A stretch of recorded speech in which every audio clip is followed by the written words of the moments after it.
Bueno, buenas noches a todos. Nuevamente gracias por estar aquí acompañándome en este día de frío. Como ya les había anunciado, más o menos por lo que veo de la presencia de las caras, son mucha gente que estuvo ya en en la charla de ayer.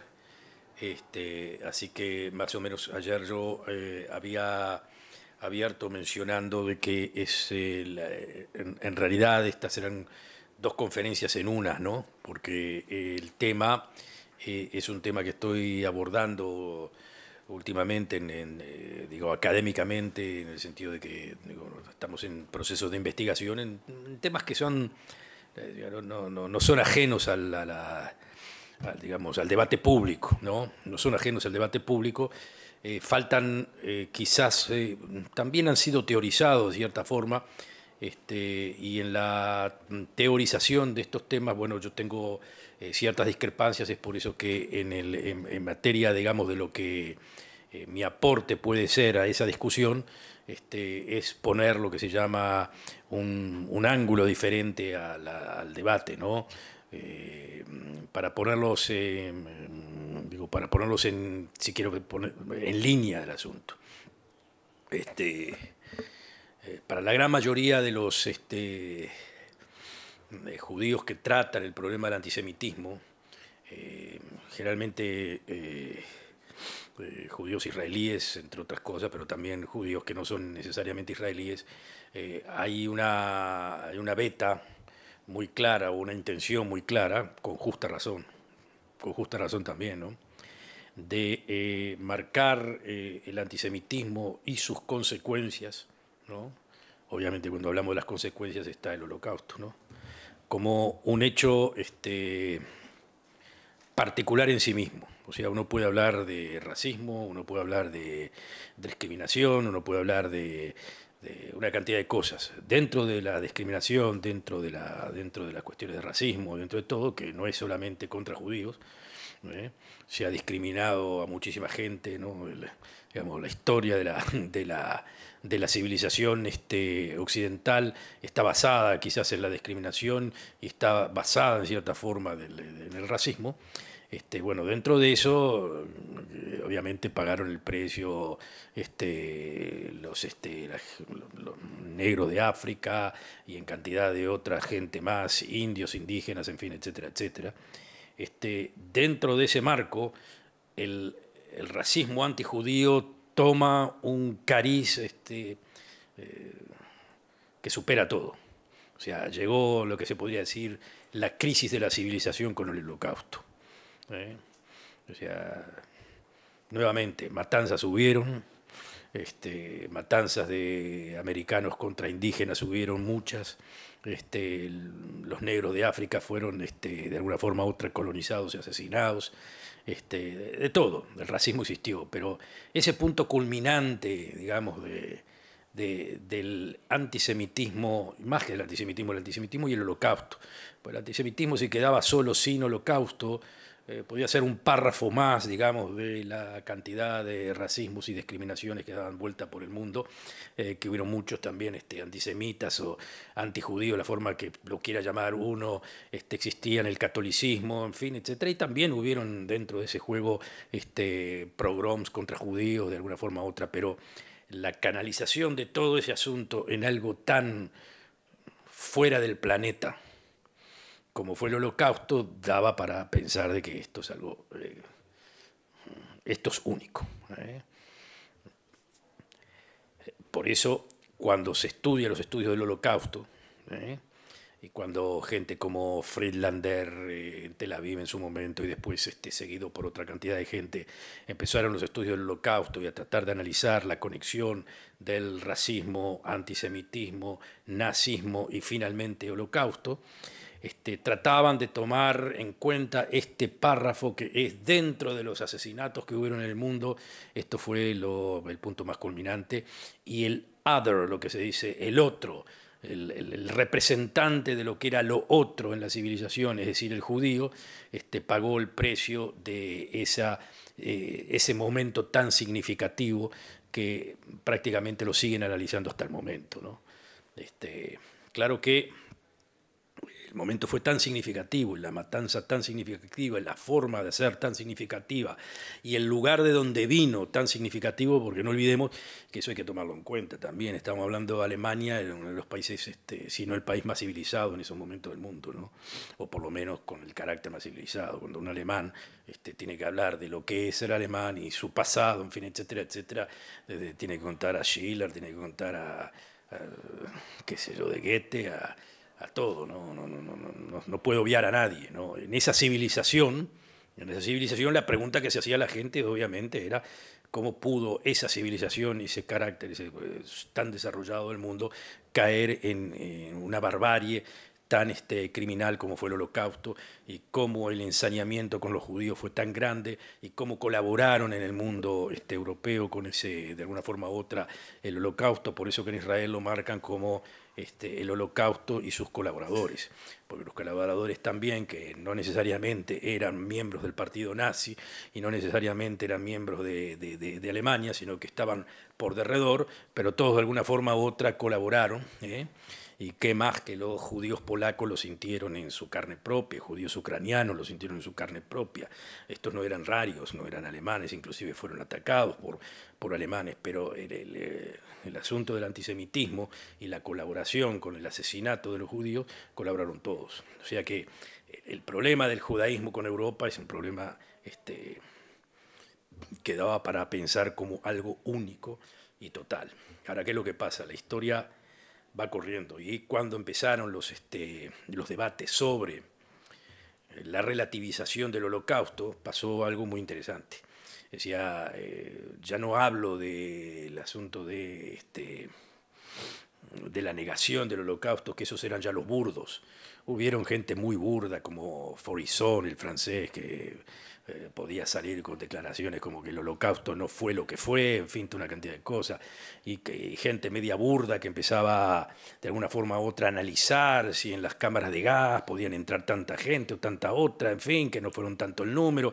Pero eso eran los burdos que merecían obviamente la respuesta, pero no era necesario iniciar un debate tan profundo con esta gente, porque se sabía que eran propagandistas de un cariz completamente diferente. Pero cuando el historiador alemán Ernst Nolte levanta el tema, y Ernst Nolte era un historiador muy afamado, muy meticuloso y muy bueno sobre el fascismo y el nazismo, era inclusive amigo de los israelíes por parte de los, digamos, de los grupos de historia de investigación, vino a Israel muchísimas veces, y cuando sacó esas declaraciones en donde no es que relativizaba el Holocausto, estábamos en un momento muy particular en la historia de Alemania, en donde Alemania estaba ya en el momento de que corrían el ambiente de la unificación. Corría el ambiente de la unificación después de la caída de la Unión Soviética. Entonces la pregunta que se hacía él era, Alemania unificada, va a ser unificada, y Alemania unificada era algo que, digamos, que muchísima gente, tanto de un lado como del otro, temblaba. Es decir, Alemania, lindo país, pero más bien dividido, quedaba bien. Pero juntita quería decir de que se podía llegar a pensar en una Alemania potencia. Ahora, el asunto de Alemania potencia, o qué clase de Alemania iba a ser, este personaje, Ernst Nolte, este historiador tan bueno y tan interesante, decía algo muy sencillo. Decía, bueno, una Alemania unificada también necesita ser una Alemania que tenga un mínimo de orgullo consigo mismo. Es decir, un mínimo de orgullo consigo mismo quiere decir, a ver, no podemos estar todo el tiempo llorando por lo que hicimos. No quiere decir que no lo hicimos, claro que lo hicimos. Pero así como hicimos nosotros cosas terriblemente malas en el siglo XX, es un siglo también de asesinatos en masa, y generalmente suceden esos asesinatos en masa también en democracias. Es decir, en otras palabras, estaba relativizando el juego.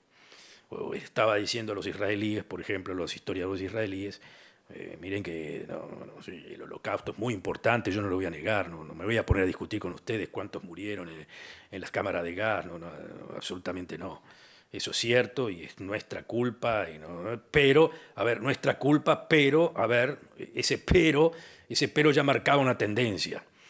Vamos a ver la coyuntura, por qué se hizo, cuándo se hizo, si, a ver, inclusive el hecho de poder decir los judíos le declararon la guerra al Reich, algo por el estilo, o por ejemplo llegar a decir de que, bueno, dentro de todo este asunto, ¿no?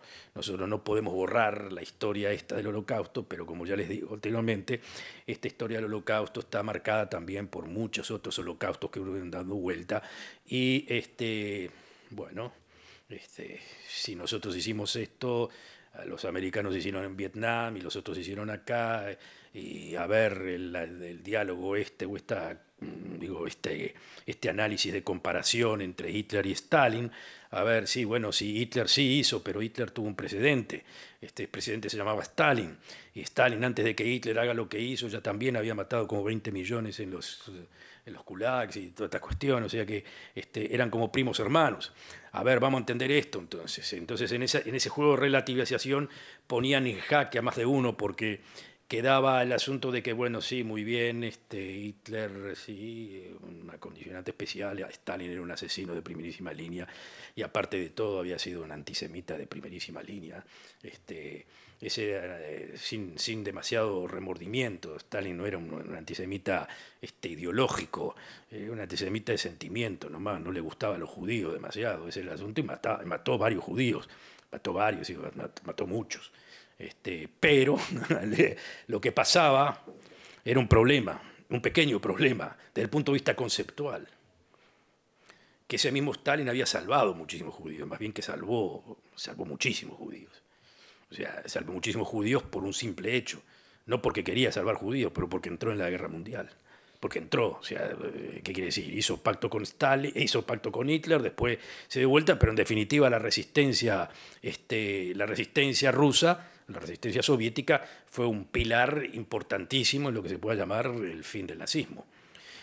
Pero para no quedarse tan atrás también, Stalin fue fundamental en la creación del Estado de Israel, fundamental. Hasta se podría decir que en un análisis mesurado, Stalin es bastante responsable de que Israel haya ganado la guerra de la independencia. Eso es un punto también muy importante. Claro, obviamente no lo hizo de amor a los judíos, no tenía ningún amor a los judíos, era simplemente un análisis frío de una situación política en donde a él le convenía, por diversas razones, apoyar el proyecto de la creación del Estado de Israel, y no solamente apoyar el proyecto del Estado, de la creación del Estado de Israel, sino que ir más allá que eso, dar las armas para que Israel pueda sobrevivir en los primeros, digamos, en el intermedio de la guerra de la independencia. Entonces ahí había algo para cuadrar, cómo diferenciar, a pesar de todo, al nazismo de todo lo demás. Cómo poner el antisemitismo y el nazismo como algo que se diferencia absolutamente de todo, y no solamente por el hecho de que mataron a la gente del pueblo judío, porque evidentemente mataron a todos los demás también, mataron gitanos, fueron eugénicos, mataron negros, mataron todo lo que pasaba desde un punto de vista racial. Lo que quedó claro después de todo ese asunto, y ese es el punto vital de todo el asunto, que la categorización de la raza y utilizar el racismo y la metodología, la tecnología del asesinato como lo hizo Hitler, prácticamente no había precedentes.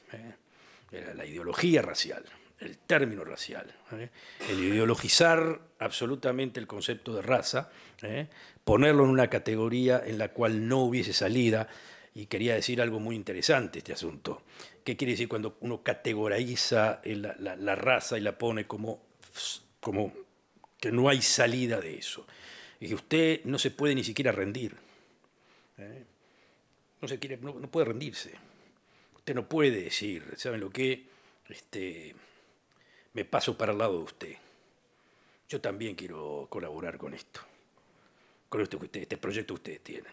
A ver, yo soy un nacionalista alemán, judío, que peleé en la Primera Guerra Mundial, estoy condecorado, y el proyecto de usted me interesa.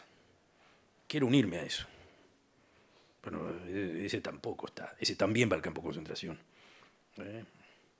Esa categoría era una categoría que prácticamente no se tenía conocimiento ni siquiera en la actividad.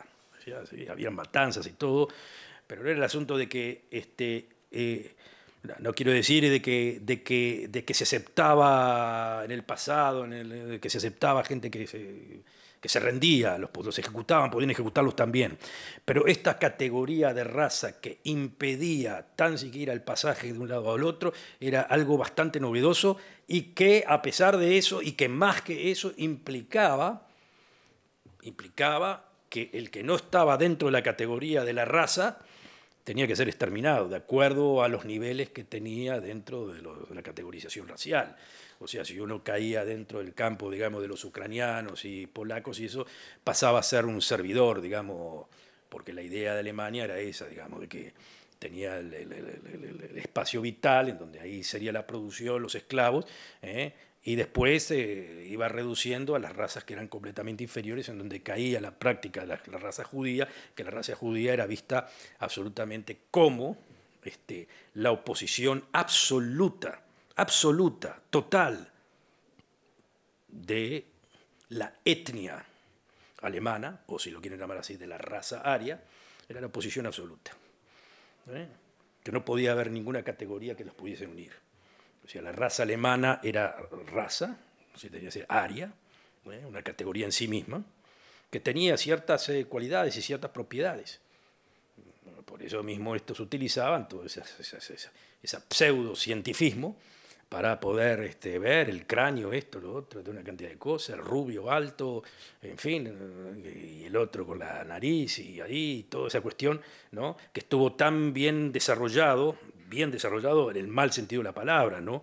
Por Der Stürmer, el diario propagandístico que creó esa figura del judío tan chocante, ¿no? Y las películas que se hicieron constantemente mostrando a los judíos como esa doble fachada del judío, ¿no? El judío como un subhumano, ¿no? Pero que a su vez de ser subhumano era muy peligroso. O sea, que también era muy inteligente y muy subhumano, las dos cosas. Muy inteligente en el mal sentido de la palabra, muy inteligente porque significaba, ese judío era el tipo que vivía, el parásito, que a través de su comercio, a través de su transacción, del banquero, en fin, etcétera, etcétera, ultrajaba a Alemania, y al mismo tiempo ese judío era lo más miserable que podía haber en términos de poder identificarlo con ratas y cuestiones así, ¿no? Pues era una categoría racial total, cerrada. Obviamente, para hacer una larga historia corta, que ustedes ya la conocen, lo interesante del asunto era de que, bueno, para Nolte y los que estaban haciendo la revisión del Holocausto, nuevamente les repito, no era negar eso, era simplemente decir, sí, esto era racismo, pero hay otros racismos. Uno más, uno menos. El libro de Norte se llama Las tres caras del fascismo, entonces ponía las tres caras del fascismo, la acción francesa, que era un movimiento nacionalista francés, el fascismo y el nazismo, como diciendo, son las tres caras del mismo fenómeno.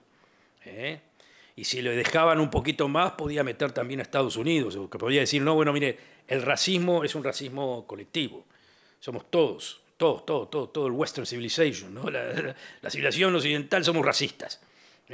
Entonces, lo que llevó a pensar a muchísimos, si lo quieren llamar así, antijudíos, que, ops, aquí tenemos que razonar un poquito. Es cierto, a estos les hicieron eso, pero estos también hacen, y hay otros que le hacen, es decir, no son los únicos. Ese carácter que los que entendieron el Holocausto como algo, digamos, fuera del mapa de la cuestión, o sea, fuera del planeta, no están fuera del planeta. Racistas hay por todos lados y diversos tipos, con diversas categorías. Y bueno, y si vamos más allá, podríamos analizar también el racismo dentro de los Estados Unidos, que por supuesto que hay racismo dentro de los Estados Unidos, pero muy claramente, ¿no? Mismo en el momento actual. Pero digamos, bueno, a ver, nos encontramos ante situaciones que eran bastante inverosímiles, pero ustedes saben de que, por ejemplo, que en Estados Unidos en los años 40, muchísimos judíos no eran aceptados en Harvard por ser judíos. Muchísimos, el claustro de profesores no aceptaba profesores judíos, tenía que haber una cuota. En Princeton no podían estar. En Princeton había comedores en donde los no judíos se tenían que sentar en lugares diferentes que los judíos. Y ese era el país que supuestamente tenía que recibir a los judíos en el caso de que pase algo por el país liberal, aceptación de la inmigración, en fin, etcétera, etcétera, de cosas. Entonces, lo que Nolte quería decir, en definitiva, es que esa categoría de la raza no se la adjudiquen ustedes a ustedes mismos solos, porque está bien esparcida, y si bien el golpe que le dieron a ustedes fue un golpe mortal y todos lo aceptamos, pero también todos los demás, ¿no? En una palabra, nosotros los alemanes, y ese era el punto vital del asunto, nosotros los alemanes no podemos andar con el peso de la culpa todo el tiempo. Ya hicimos cosas horribles, pero también hicimos cosas maravillosas, y ahora Alemania va hacia la Unión, y tenemos que, de alguna forma u otra, crear una juventud que no se sienta avergonzada de ser alemán, ¿no? La respuesta vino de otro filósofo alemán que se llama Jürgen Habermas, que le contestó de alguna forma que también se sintió muy tocado por eso, muy, muy tocado por este. Entonces ahí empezó con el juego de, no, un momentito. Un alemán no se tiene que sentir orgulloso por su historia, por su pasado, ni por nada. Terminen con ese asunto. Lo único que nos mantiene con cierto orgullo es la Constitución democrática liberal, ¿no? Pudimos decir que un patriotismo constitucional, en la palabra América. No, la nación, ¿qué nación? Patriotismo constitucional. ¿En qué se siente usted orgulloso? Yo me siento orgulloso de las leyes que creé. O sea, creamos acá leyes, que son leyes que le permiten la vida a gente de diverso tipo. Esto pasó, bueno, en el momento que pasó, y bueno, Alemania de hoy en día es eso. Es un país con legalidad, con leyes liberales, que permite la vida, en fin, etcétera, etcétera. Eso es lo importante. Y todo lo demás, déjelo porque no podemos meternos en ese juego. Ese debate, evidentemente, cruzó fronteras. El patriotismo constitucional, por un lado, y la recuperación del mito nacional, que no necesariamente tenía que estar involucrado en los asesinatos en masa. En una palabra, yo puedo ser nacionalista, pero no soy un nazi. Yo puedo ser un nacionalista alemán porque creo que Alemania es el mejor país del mundo, en fin, etcétera, etcétera, pero no soy un nazi. Bueno, los que piensan en eso con respecto a Alemania, tomen en cuenta, no es tan sencillo para los alemanes. No es tan sencillo inclusive para la juventud alemana. Fíjense que hasta la única vez que festejaron en forma vital y nacionalista una Copa del Mundo fue la última. No es un detalle fuera de foco. No es que las otras no estaban contentos de haber ganado, pero festejar, o sea, con las banderas alemanas y todo en masa, masivo, fue la última. Es como diciendo, bueno, ahora sí, ya somos lo que somos. O sea, ya está, no. El holocausto y todo eso, muy bien, este fenómeno se terminó, ahora estamos en otra. ¿No? ¿A qué voy con esto? Que el problema es de que, mal que bien, ese concepto de la raza, del racismo, definido como tal, quedó enchapado en la Europa moderna, posguerra mundial, a tal punto que hay una gran diferencia entre los Estados Unidos y Europa. En Estados Unidos, en Europa, el racismo declarativo, el antisemitismo en forma declarada, es pecado por la ley, es antilegal. Usted puede esconderse de mil formas diferentes y decir, bueno, mi movimiento es un movimiento de la derecha radical que anti-inmigración, qué sé yo, pero usted no puede venir decir, no, esto es, odiamos a los musulmanes, a los judíos, a los negros, aquí y allá, lo decimos cara a cara porque usted lo dice y, bueno, tiene problema con la ley lo va a buscar. Tiene que usted declarar, en fin, etcétera, etcétera. El concepto de raza es un concepto que está ahí trabado. Las leyes antirraciales son leyes trabadas ahí. ¿Por qué digo diferencia de América? Porque en América eso está permitido. lo que se llama el hate speech, el discurso de odio, en Europa está prohibido, en América está permitido. En América es otra cosa. En América te puede venir a hacer un desfile de nazis por la calle. Y tiene que tener una guardia de policía que los proteja, que no les tiren de ahí, de allá, de todos lados. Te puede hacer el desfile de, yo qué sé, de contra nazis, que también está permitido y lo tienes que estar protegido. O sea, en una palabra, lo que dice América es que el derecho a decir lo que uno quiera es parte del primer amendment. Punto. Tiene el derecho a decir lo que quiera. Tiene el derecho a congregarse, a hacer lo que quiera, a decir lo que quiera. ¿Qué es lo que está prohibido? Eso sí, está prohibido incitar al crimen. Si yo hago un desfile qué sé yo, de un grupo de racistas y voy y digo, bueno, hay que ir a la casa de aquel buen señor y quemarla, eso sí, ya ahí sí me agarran y me llevan preso. Pero todo lo que sea hablar en forma racista como sea, está todo permitido. Claro que la experiencia americana es una experiencia diferente que la experiencia europea. Muchos dicen de que, bueno, gracias a Dios que América estaba en América y no en Europa, porque si estaba en Europa capaz que hacían lo mismo. Hay muchas indicaciones que dan para pensar eso. Pero vamos a hablarlo en términos hasta de sistemas políticos. El sistema político americano es un sistema muy permisitivo a la creación de grupos de lo que sea, porque el sistema constitucional americano prácticamente impide que ningún grupo, cualquiera que sea, tenga el poder hegemónico. O sea, la Constitución, el Estado americano es un Estado americano que impide la toma de poder. Nadie tiene el poder. Uno puede decir, bueno, sí, lo tiene la economía, bueno, eso sí. Los dueños de las grandes empresas, eso sí. De cuestiones de economía no se meten. Está bien, los empresarios tienen el poder, está bien.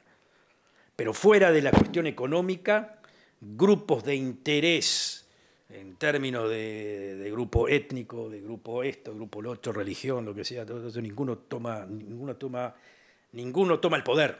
Y el que menos toma el poder, y eso lo pueden apreciar, es la democracia. La democracia americana es una democracia que impide el poder democrático, impide el poder de las mayorías. Definitivamente no lo quiere. Así fue armado el aparato constitucional para impedir justamente eso que era tan problemático para los americanos, que es lo que se llamaba la facción democrática. La facción democrática puede ser una facción muy buena, pero puede ser una facción también muy racista. Entonces lo único que les importaba a los americanos es que los racistas no sean mayoría.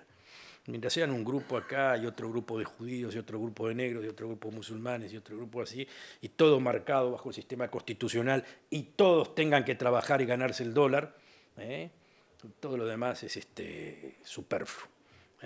Una palabra, si en Europa vienen un grupo de musulmanes o una cosa así, todo el mundo tiembla. En Estados Unidos un grupo de musulmanes que se instala y funde una mezquita, haga lo que quiera, está todo perfecto. Lo único que no pueden hacer, obviamente, es terror, asesinar, en fin, etcétera, etcétera. Estamos en otro caso. Pero pueden hablar de lo que quieran. La experiencia europea, como ya le digo, también desde el punto de vista constitucional, que es muy diferente al americano, crea opciones completamente diferentes. En Europa sí. El tema raza es fatal. El tema nacionalismo es fatal. Nuevamente, si ustedes le dicen nacionalismo a un americano, no entiende lo que le están hablando. Sí, yo qué sé, ¿cuál es la nación? Sí, América es la nación, sí, está, pero ¿qué somos todos? Somos los que nacimos, los que vinieron, los de acá, los de allá, allí, todos blancos, negros. Claro que dentro de todo, como ya les digo, hay mucho racismo, hay mucho esto, mucho lo otro, todos los poderes que se ocultan, pero fundamentalmente es lo que yo creo que hasta Jefferson lo decía, es una república comercial. Con eso ya les digo todo, ¿no? América es una república comercial. Y no hay pecado en decirlo. Es una república comercial. O sea, los que vinieron a América, ¿para qué vinieron? Dos cosas. Una, poder tener su religión libremente, sin que los persigan. O sea, huir de las guerras religiosas de Europa y hacer plata. O sea que hacer plata no es ningún pecado, ¿no? ¿Qué implica para el judío eso? Implica mucho. El judío puede ser, lo pueden odiar de estos sectores, lo pueden odiar de acá, lo pueden querer de acá, lo pueden querer de acá, no importa, pero el judío ahí, que viene, que quiere arreglarse la vida y que quiere hacer plata, no es ningún pecado, al contrario, bendito sea, haga lo que quiera, gane, haga todo lo que sea bajo el marco de la ley, acá no hay ningún problema. ¿Eh? En Europa estamos viviendo otro despertar y con otro pasado. En Europa, como ya les digo, el término raza tiene otra connotación, el término nacionalismo tiene otra connotación, la democracia tiene otra connotación. Y cuando pasamos a hablar de este otro problema post-antisemitismo que es Islam, también el Islam tiene otra connotación en Europa que el que la tiene en Estados Unidos.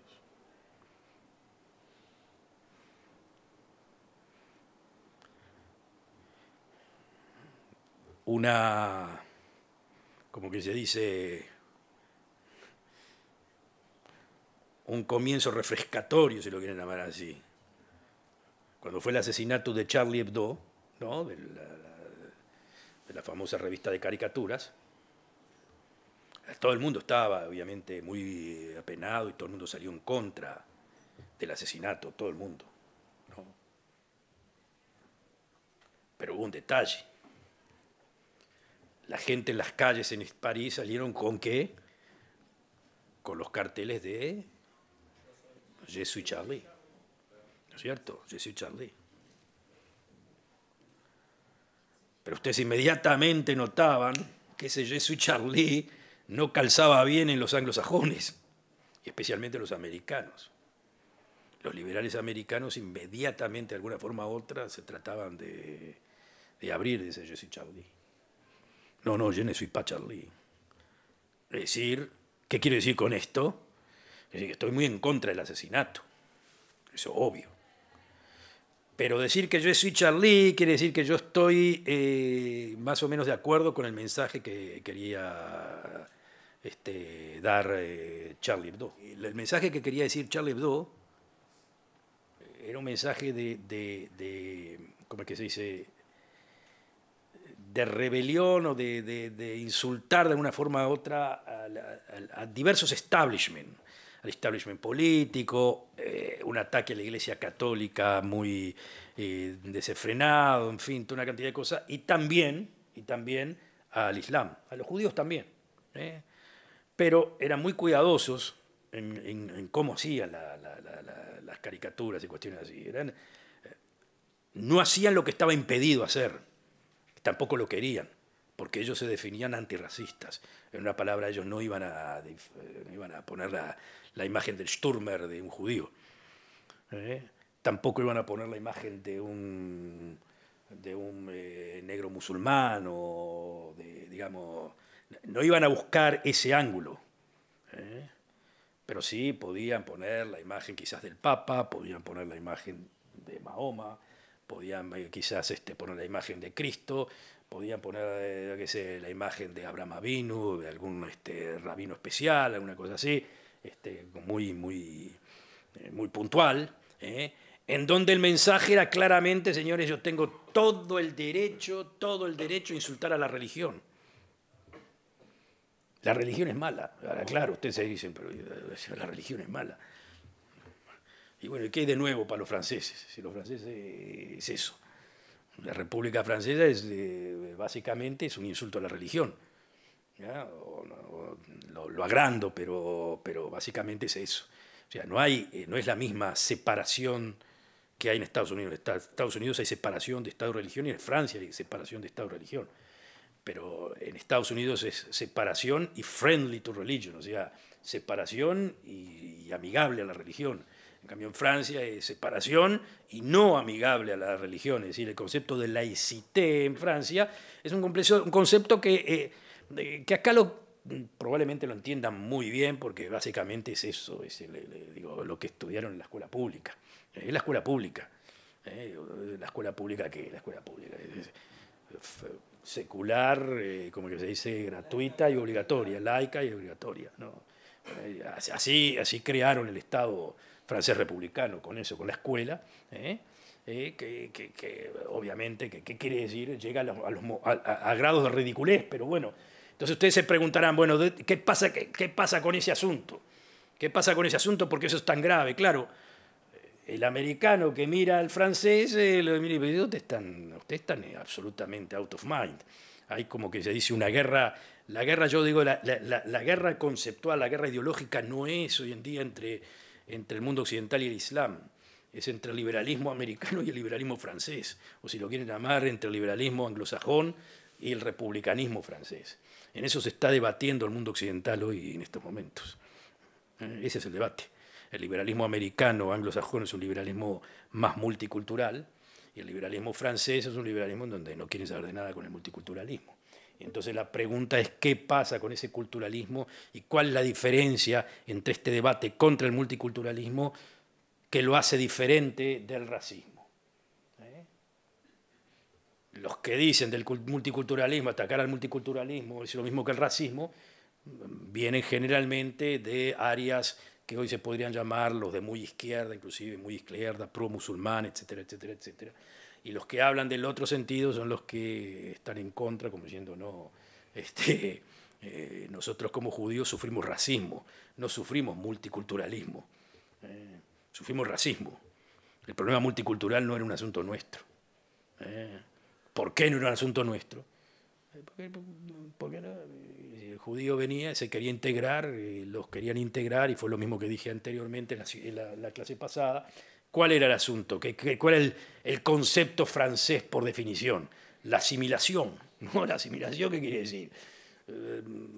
Welcome to the club, ¿no? Bienvenido. No tengo ningún problema, pero vos te acomodás a mí, no yo a vos. Y acomodate rápido, o sea, aprende el idioma, esto, lo otro, y a ver, ¿qué problema tenés? Bueno, ninguno, va a decir que tenés religión, bueno, está bien, hacer la religión en tu casa, qué sé yo, todo lo que quieras, pero acá no me la muestres tan directamente, ¿no? No la quiero ver, o sea, no es que no la quiero ver, pero no me importa. Es como que me diga lo que sé lo que... No te sientas avergonzado de ser negro, pero tampoco demasiado, ¿cómo que se dice? Demasiado orgulloso. Lo que es, yo te miro como persona, punto. Hasta el punto que no hay indicaciones estadísticas de grupos étnicos en Francia. Usted es ciudadano francés y se terminó.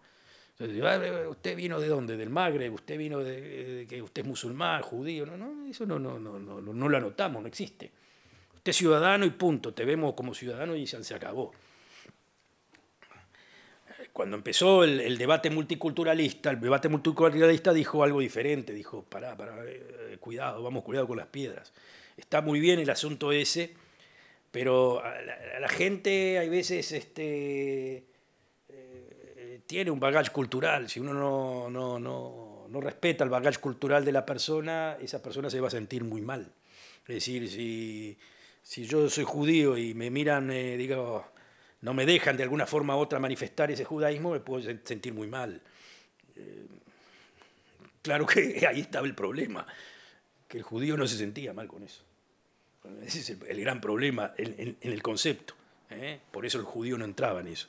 El judío lo miraban mal, al judío no importaba. Y aparte de todo, el judío, o sea, el judío que quería ser judío hasta el final, el judío con toda con los atavios, digamos, de Jaridí, lo que sea, ese judío, si lo miraban mal o lo insultaban o le decían lo que sea, como que nada, como le resbala por acá, por allá, no le interesa. No quiere que le den nada tampoco.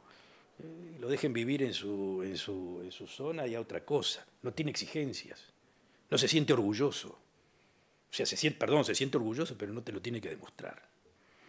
Él anda en su vida. Y el otro judío, que el judío, como todos los que estaban acá, se asimilaban. Lo que querían era asimilarse, lo mismo que pedían los otros. Entonces estaban perfectamente dentro del marco. Y bueno, y sí, como judíos eran miembros del Partido Comunista, o el Partido Socialista, o el Partido Liberal, y eran banqueros, y eran estudiantes, y eran esto y lo otro, y se sentían locos de la vida de ser parte de la nación, y chao, y se acabó, ¿no? Ese era el asunto, ¿no? Más o menos era el asunto así. Pero el asunto cambió con el tiempo. Cuando las sociedades se hicieron más multiculturales, ¿por qué? Porque empezaron a llegar inmigración. Hubieron dos clases de inmigración en los años 70 en Europa, claro. Nosotros, calmos con nosotros, pero nosotros somos un país de inmigrantes, Uruguay, acá es un país de inmigrantes, ¿no? Claro, los inmigrantes que llegaron eran españoles, italianos, más o menos dentro de las mismas categorías, y todo se iba acomodando. Y todo entraba perfecto dentro de ese filtro. También llegaron judíos, algunos rusos, algunos esto, lo otro, pero así toda una sociedad más o menos homogénica culturalmente. Los europeos pensaban más o menos lo mismo, no era tan diferente de acá. Si usted agarraba un estado como Holanda, un estado que sí que era multirreligioso, ¿qué quería decir multirreligioso? Que, bueno, Holanda tenía muy tolerante, era el país de la tolerancia. Los católicos estaban acá, tenían sus escuelas, ni se hablaban con los protestantes. Pero no había problema con ninguno, no había problema. Los protestantes tenían también sus escuelas, su sociedad, en fin, etcétera, etcétera, separados pero bien. Acá estaban, inclusive los socialistas, los socialdemocracias también tenían como una especie de estamento que era de ellos. Y por el otro lado, lo que ustedes veían cada vez que iban a Ámsterdam, los liberales, que era la sociedad que veían ustedes en Ámsterdam, muy libre, los jóvenes, en fin, etcétera, que con drogas, con esto, con lo otro, que también ellos podían tener, eso tenían su marco. Entonces, todo funcionaba perfecto, es un estado así. Entonces tenían Inglaterra, que también un estado liberal. El concepto nación británica es un concepto medio problemático, era el imperio británico. Pero ustedes tienen naciones, sí, Inglaterra, Gales, Irlanda, ¿no? Escocia, que ahora está muy en boga el problema escocés, y todos ellos son parte de esa conflagración que es lo británico, que a su vez tenían colonias, y la organización colonial también les parecía a los británicos que podía ser mantenida también dentro de Gran Bretaña. Es decir, tuvieron colonias, y las colonias del Commonwealth empezaron a llegar también a Gran Bretaña. Entonces empezaron a llegar de Bangladesh, de Afganistán, de la India, en fin, etcétera, etcétera. Y esta es la sociedad multicultural que ustedes ven en Londres cada vez que van a Londres. Y en Francia, por supuesto, pasó lo mismo. ¿Tuvo alguna vez problema los franceses con los musulmanes? No, al contrario, estaba todo muy bien. La primera gran mezquita de París la crearon los franceses en agradecimiento a los soldados musulmanes en la Primera Guerra Mundial, los soldados argelinos. Ahora, ¿qué entendían los franceses por religión? Entendían una religión aclimatada. Es decir, entendían exactamente lo que tenemos acá, el Comité Central Israelita, esto, lo otro. Bueno, tenemos un delegado, el delegado puede hablar con el gobierno, en fin, etcétera, y todo más o menos bajo control, todo ciudadano, bien. Todo, eso es lo que entienden como religión y estaba perfecto, así lo veían ellos. Y con respecto a la inmigración, también habían tenido un modelo de inmigración que había funcionado no mal. En los años 50 llegaron italianos, portugueses, en los años 60 llegaron españoles. El primer ministro de Francia hoy en día, Manuel Valls, es catalán total. Y la mayor del alcalde de París, la señora Hidalgo, obviamente es española. O sea que ese modelo de inmigración los franceses lo tenían bastante armado, lo entendían muy bien. Inclusive en los años 60 habían llegado argelinos judíos y argelinos musulmanes. Pero aquí que ya en los años 70, 80, el asunto empieza a cambiar. Empieza a llegar más inmigración económica, a raíces de que Europa en los años 70, 80 la cosa estaba muy bien económicamente, entonces turcos comienzan a llegar a Alemania, más argelinos, marrocanos comienzan a llegar a Francia y también a Holanda. En definitiva, yo le menciono, y obviamente en Gran Bretaña, toda la camada de pakistanes, Bangladesh y gente así, que eran de las el ex Commonwealth. Todo estaba muy bien. Ahora, ¿cuál es la expectativa de cualquier europeo normal? ¿No? Y de las élites políticas, de que, bueno, la primera generación, la que viene,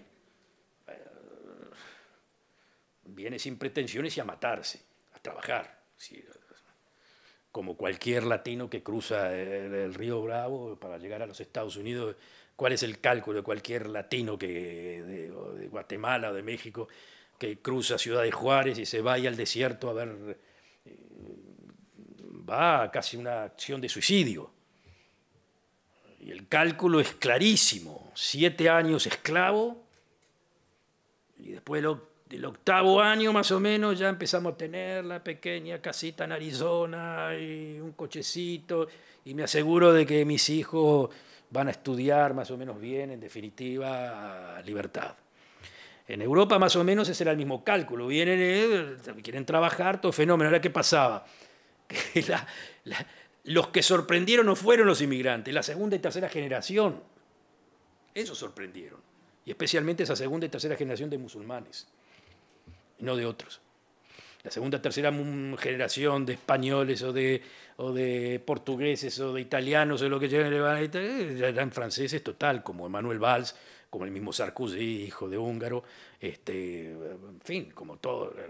Si ustedes agarran inclusive desde el punto de vista judío, vamos a hablar desde el punto de vista judío, marrocanos, gente judía de Marruecos, la gente judía de Marruecos que se fue a Israel, ¿no? Bueno, ahí tuvo un problema de primerísima línea que la están pagando hasta ahora, pero esos mismos marrocanos que se fueron para Francia pasaron a ser élite económica y élite intelectual. Tienen tipos como Bernard-Henri Lévy, argelino, en fin, toda una cantidad de... Generalmente la élite intelectual vienen esos judíos argelinos y podían ser tunecinos y cuestiones así. Eso es lo que esperaba, pero con los musulmanes pasaba algo diferente. Y coincidió eso, desde el punto de vista histórico, coincidió con el auge del multiculturalismo, en donde era una virtud en sí misma,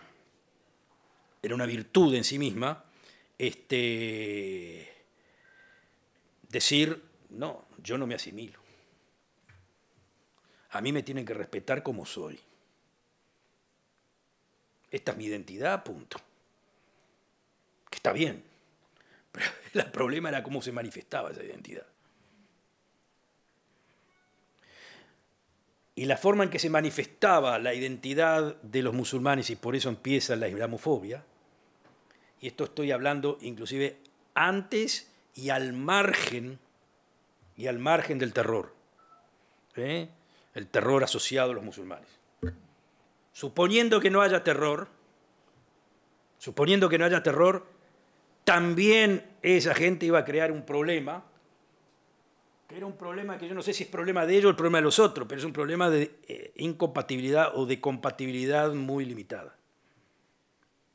De compatibilidad muy limitada. En una palabra, empezaron problemas sobre 5 puntos vitales. Dieta, pues es mentira, comida. Punto 2, hate speech, que es lo que, y esto es lo más importante, que es lo que decretamos como idioma, perdón, sí, idioma principal, o hate, de odio, perdón, como idioma de odio, ¿a qué le llamamos idioma de odio? 3, leyes comunitarias, o si lo quieren llamar así, leyes religiosas, hasta cuánto yo estoy limitado a ellas o no,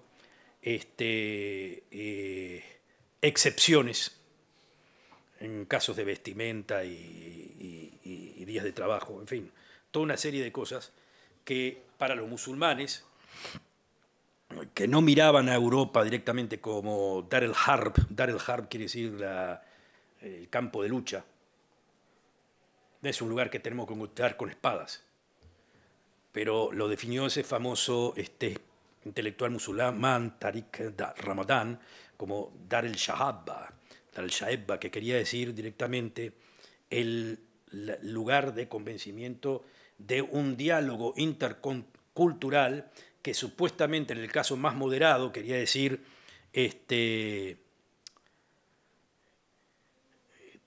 tú me das lo tuyo y yo te doy lo mío. O sea, es un intercambio, ¿no? Pero ¿qué es lo que pasaba? Que los europeos no querían eso. Vos como diciendo, perdón, lo que vos tenés para ofrecer no es exactamente lo que yo quiero. Deja ahí.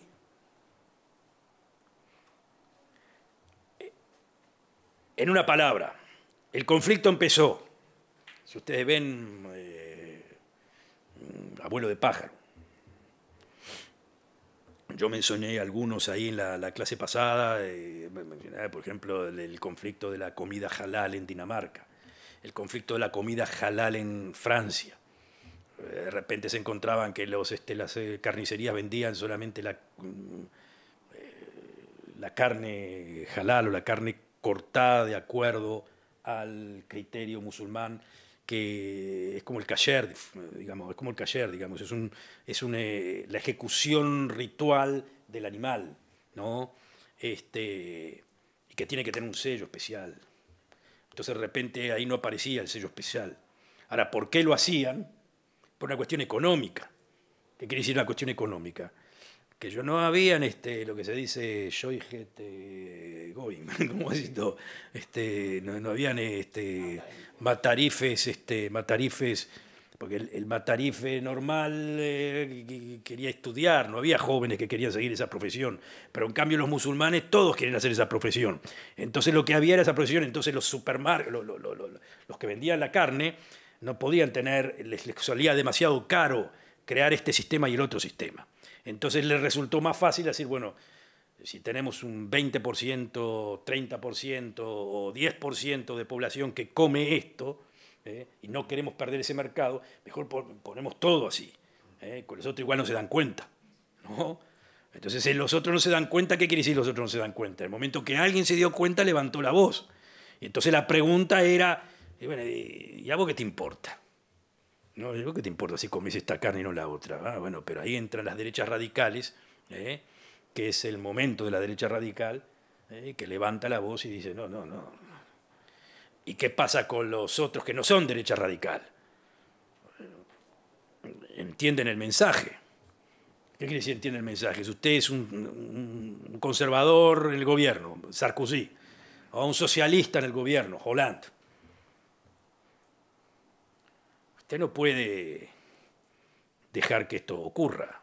Usted lo que quiere es no meterse en este asunto. Como diciendo, si la gente no lo toma en cuenta, a mí qué me importa. Pero cuando ya la gente empieza a tomarlo en cuenta porque la Marine Le Pen levantó la perdiz, como se dice, entonces usted tiene que asumir. Y entonces tiene que asumir, ¿cómo puede asumir? Bueno, yo no te obligo a vos a comer esto, a comer puerco, pero no me obligues a mí a comer lo tuyo. Y Marine Le Pen, que es más extrema, dijo, en lugares en donde gane yo, o sea, en los condados donde gano yo, ahí las escuelas solo sirven puerco. Y los que levantaron la voz al respecto, ¿quiénes fueron? Los musulmanes, pero también los judíos. No todos los judíos, pero los judíos kasher, obviamente, que entendían eso como una... Ya primero hubo un comienzo de síntesis entre judíos y musulmanes que parecía algo imposible. Punto 2, vestimenta. Pero todo empieza en situaciones puntuales. Encontraron en escuelas que las chicas venían con... No, el burka no, el burka es todo. Es el vestido integral. Venían con el hijab. El hijab en Inglaterra no importa. Entonces, la vestimenta esa, por ejemplo, en Inglaterra siempre es multicultural, no les importa para nada. Pero en Francia, en la escuela pública les importa mucho. Entonces los profesores les decían, mire, usalo afuera, acá te lo quitas. Era un lío, pero de aquí hasta la masita, el lío que se armó ahí. las chicas se imponían que de ninguna forma, no entro a la escuela si no entro con esto, y los maestros decían, no, con eso no entras, y se acabó. ¿Y qué quería decir? No, acá en la escuela no entras con eso, no entras con una kipá, y no entras con una cruz grande así, tampoco entras. O sea, si tenés una cruz chiquitita, te la metés aquí adentro y chao. Y lo que le decían a las chicas, mire, si vos entrás a la escuela y ves una cruz en la pared, tenés todo el derecho a pedirme que la saque. Pero lo que no tenés el derecho es porque haya una cruz vos ponerte un símbolo religioso alternativo. En una palabra, lo que te quiero decir es de que la religión acá no entra. Se armó una comisión, la comisión Stasi, hubo diálogo en el Parlamento, hubo lío, tuvo que hacer leyes.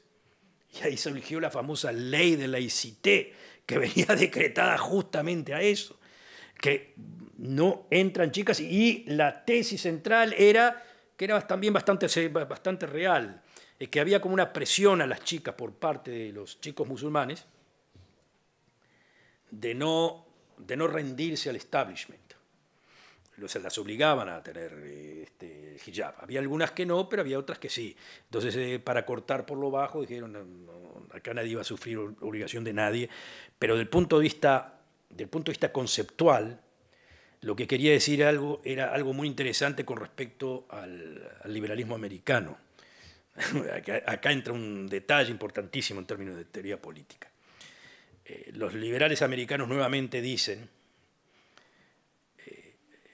como ya les dije, para los americanos, cuanto menos Estado hay, mejor. Cuanto menos democracia hay, o sea, democracia en el sentido, la mayoría impone.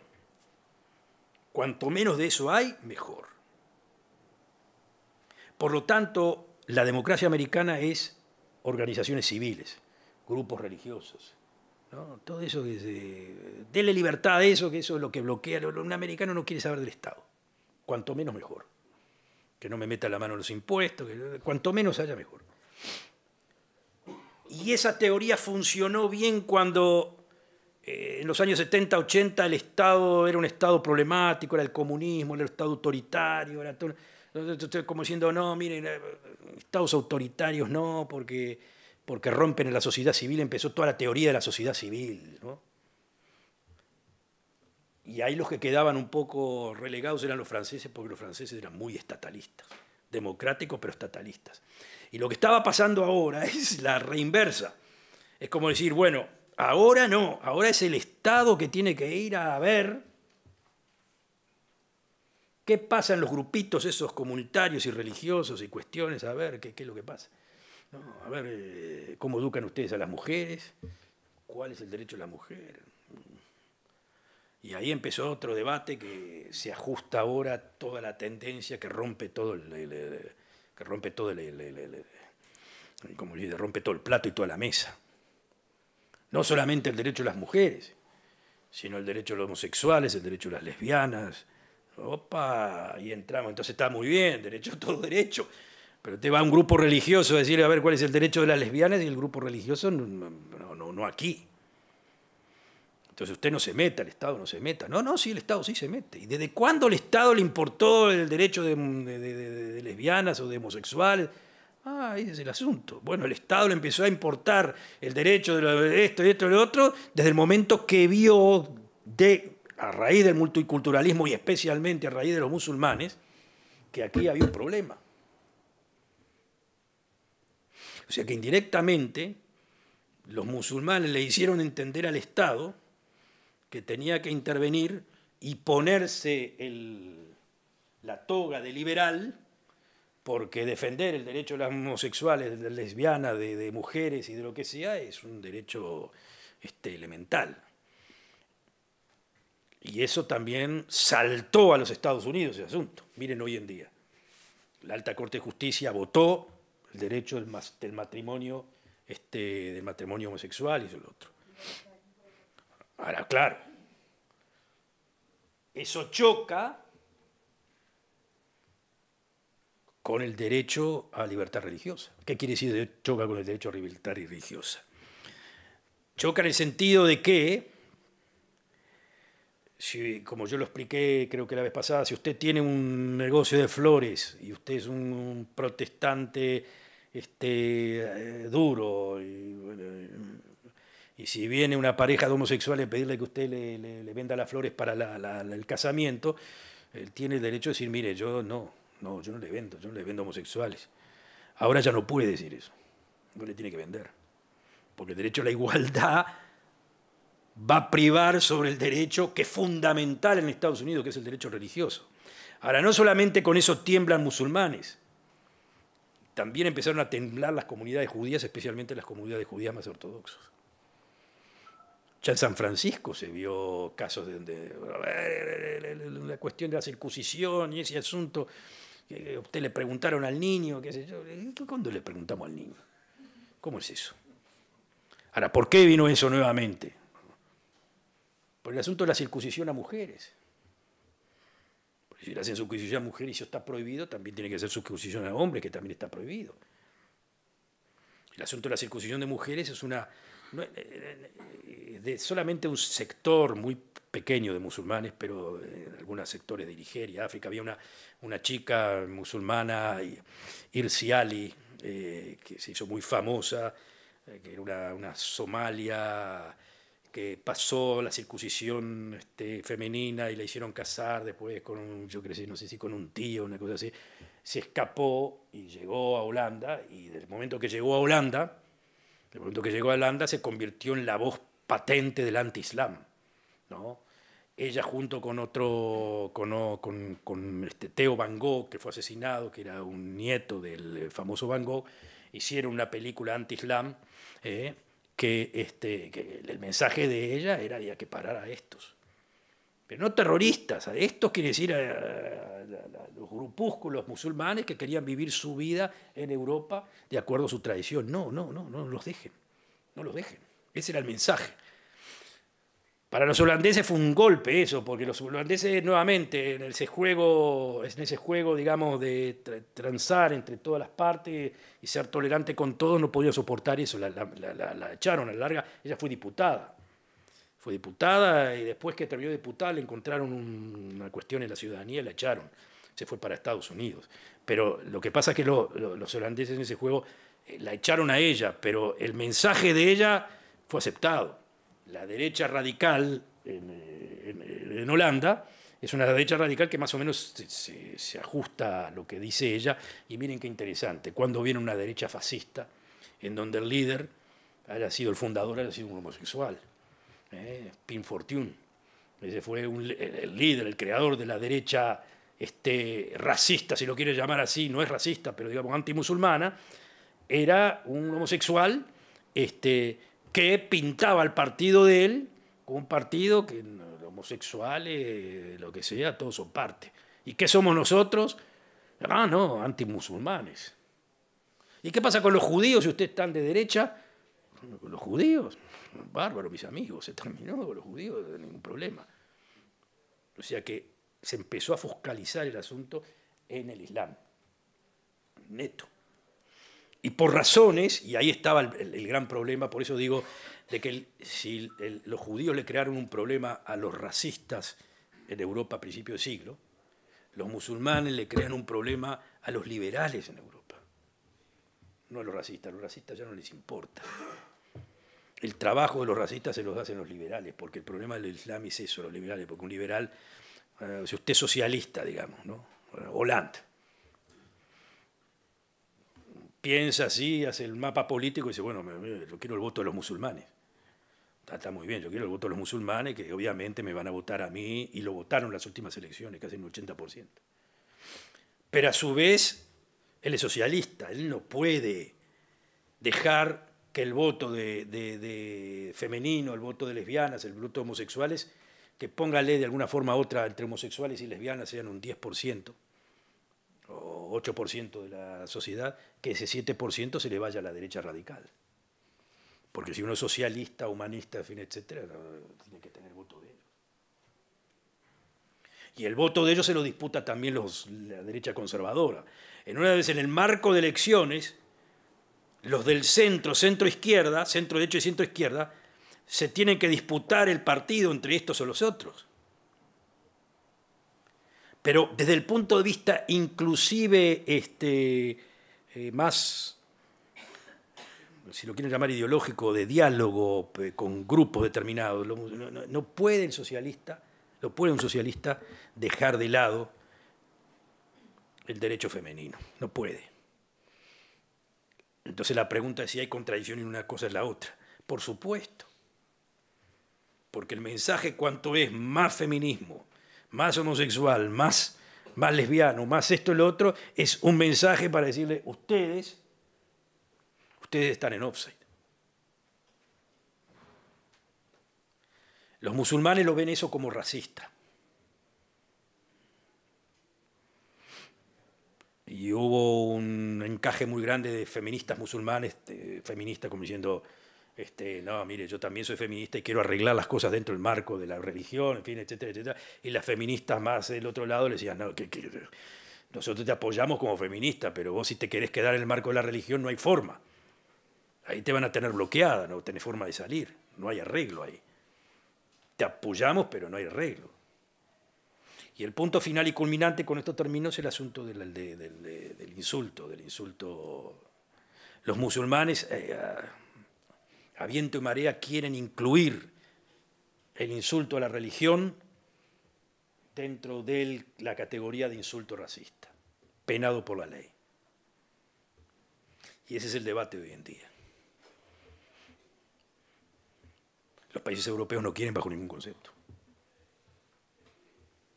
Los países europeos pueden de alguna forma u otra decir, bueno, sean un poco más decentes con la religión, en fin, etcétera. No la odien tanto, pero prohibir, insultar a la religión es como contrario a todo mi ser. Y para el otro es peor de lo peor. Usted insulte a un musulmán,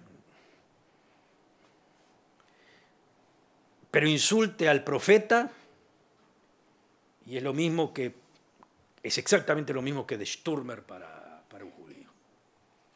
Es exactamente lo mismo. Usted a él insulte al profeta es fatal. El insulto al profeta tiene varias categorías. Uno puede insultarlo riéndose, uno puede insultar esto, puede ser una parodia. Imagínense en una obra de teatro en donde el dramaturgo se ría del profeta Abraham y se ría de Jesucristo y también se ría del profeta Mahoma, ¿no?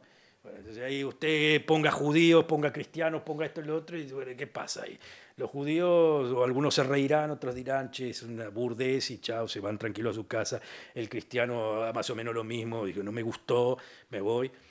Pero al musulmán le queda eso trabado acá, tiene que reaccionar de alguna forma u otra. El mensaje es de que sí, me la puedo comer ahora, pero no, hay que hacer una política para traducir esto de que esto sea no permisivo. En todo ese marco, usted agréguele el terror, y ya con eso le digo todo. Claro, obviamente que hay un ambiente de islamofobia hoy en Europa. Y entonces lo último que les digo. Hasta ahora está todo claro. El asunto es qué va a pasar. Pues es el asunto de cómo termina este asunto. No son 6 millones de judíos que hay en Europa. Los musulmanes son el 10% hoy en día, más o menos el 10% de la población europea. Los números no son tan extremados, pero tampoco son pocos. Y hay un levantamiento, vamos a ponerlo así, la gran mayoría de los musulmanes se han integrado perfectamente.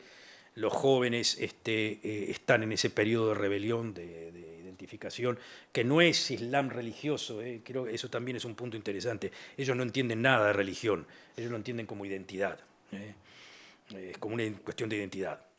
Y están los terroristas que andan dando vuelta por ahí, ¿no? Que cada vez se hace más acústico. Y estos matan en serio, como ya han visto. Entonces acá la gran pregunta es qué pasa en esta situación, cómo Europa, es como decir, mire, Europa está en una situación donde o se hace fascista o termina siendo musulmana.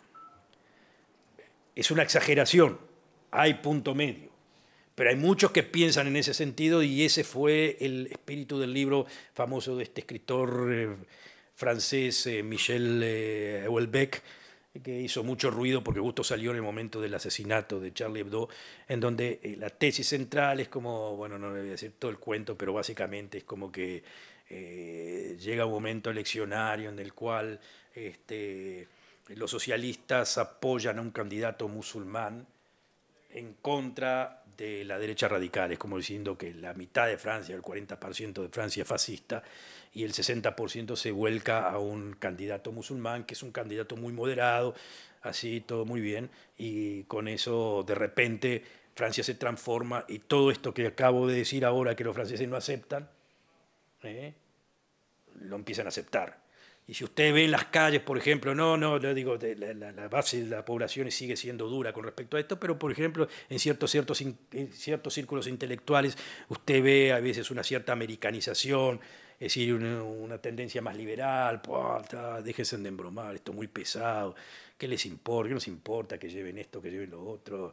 Hay que ser más progresivo, ¿no? Te lo notan eso también, es como diciendo, lo que Houellebecq marcó, es como que en definitiva Francia va a caer ahí. Y que si Francia cae, cae Europa. Bueno, eso es una novela, no es un estudio académico. Yo no, o sea, mis datos me dan algo completamente diferente, pero bueno, también puede pasar eso, ¿no? A mí lo que me parece que de lo que hay va a haber mucho más. Europa para la inmigración, bueno, está esta inmigración que llega ahora nadando casi muerto, pero tarde o temprano eso se va a parar. La inmigración la van a parar, la inmigración musulmana la van a parar, eso, pero así categórico. Lo van a parar a través de Schengen o lo van a parar a través de que los estados se van a dividir y Europa no va a seguir siendo Europa, pero el nacionalismo está resurgiendo en Europa, punto, eso está clarísimo. Eso punto uno. Punto dos, Europa va a tener que vivir, y eso sí, va a tener que vivir con lo que nunca vivió y que lo que los latinoamericanos sí estamos acostumbrados a vivir, los americanos también, con los barrios, esa clase de barrios en donde no se entra. Claro que para un europeo, que es el welfare state, que todo el asunto el hecho de que ¿cómo es eso de que este barrio no? Bueno, está muy mal, pero de eso se van a tener que acostumbrar porque esta gente no se va a ir de esos barrios y para sacarlos va a haber que sacarlos con tanques y ningún país europeo está en esa tesis de sacar a gente, no importa la gente que sea, con tanques y llevarlos a dónde. O sea que en esos barrios va a haber como zonas que los franceses no van a entrar y ellos van a salir de vez en cuando. Ergo, algo tremendo, guetos. Guetos. Van a haber guetos, guetos musulmanes en Europa como los hay. Hay ciertas ciudades, ciertos sectores. Si ustedes van a Londres, tienen Hamlet Towers, East End London, ahí ustedes tienen sectores musulmanes que viven prácticamente. Bueno,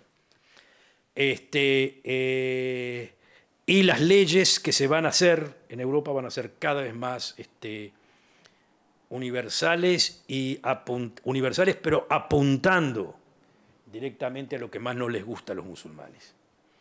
Esa va a ser la situación. ¿Va a haber rebelión? No sé. La gran mayoría de la gente en Europa está, digamos, totalmente en contra del Islam, eso es patente. Entonces va a haber unas ciertas separaciones de población, no en todos los casos, porque ya les digo, de ese 10% de musulmanes que vive, lo que la gente no le gusta hablar es de los que sí se han acomodado, los que sí han hecho y se han transformado en una vida normal, y aparentemente es la gran mayoría. Aparentemente la gran mayoría. Es decir, es menos, lo que yo sostengo es que es menos dramático de lo que sucede, y que la famosa islamofobia no tiene absolutamente nada que ver con el antisemitismo. La islamofobia supuestamente, que suena mal, pero es básicamente una especie de, si lo quieren llamar así, una autodefensa de la mayoría, en la cual no es que vende un producto antiliberal a la minoría, le vende un producto liberal a la minoría. Es como diciendo, señores, ustedes se tienen que acomodar a nosotros, pero ¿acomodarse a qué? Acomodarse a lo que es una sociedad con individualismo, con libertad de expresión, con vida así, etcétera, etcétera, etcétera, y ustedes se van a tener que acomodar a esto. Esa es la situación. La idea de confundir antisemitismo y islamofobia es ideológicamente conceptualizada a fin de decir lo que le hicieron a los judíos nos van a hacer a nosotros si estamos en el asunto. Lo que le hicieron a los judíos no se lo van a hacer a los musulmanes, eso estoy prácticamente convencido. Y como ya les digo, racismo no hay. Hay antimulticulturalismo. Si usted quiere juntar el multiculturalismo con el racismo, entonces es racismo. Pero si no lo junta, no hay racismo. Es decir, perdón, hay por supuesto ese 5% de racistas que siempre están. Esos que insultan a los negros, insultan a los judíos, no les gusta nada lo que sea algo diferente. Pero esos son una amplia minoría. Cada vez son menos. Los que son más son los gente que dice exactamente esa suerte de bienvenido seas, pero vos te acomodás a mí, no yo a vos. Eso sí es la gran mayoría. Ahora, si esa gran mayoría usted la ve como racista, entonces es racismo. Yo personalmente no los veo como racistas. Yo personalmente no los veo, pero bueno, esa es la situación. Por eso mismo que yo, bueno, con liberales americanos tengo problemas. Claro, yo no tengo problemas con el liberalismo americano, pero bueno, ese es como lo entiendo yo, otros lo pueden entender diferente.